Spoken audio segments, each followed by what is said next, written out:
श्री स्वामी समर्थ. जय जय स्वामी समर्थ. अक्कलकोट जवळच्या गावात एक नामदेव नावाचा चोर राहत होता.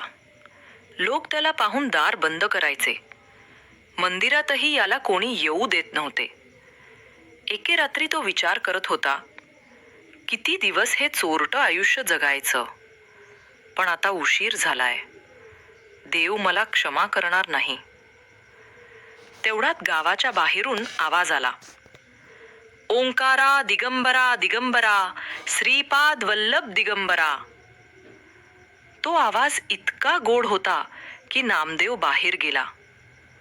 बघतो तर काय, पायात पादुका, हातात कमंडलू, डोळ्यात तेज, स्वामी समर्थ.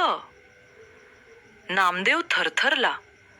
स्वामी, मी चोर आहे, मला दर्शन कसं दिलंत?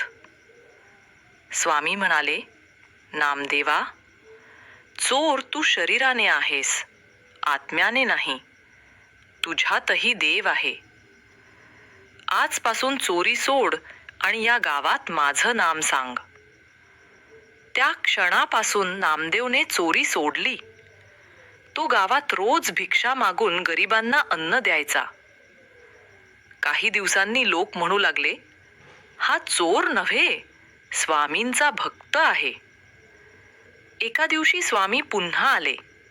म्हणाले, नामदेवा, तू आता मुक्त झालास. तुझं नाव माझ्या भक्तांमध्ये लिहिलं गेलं.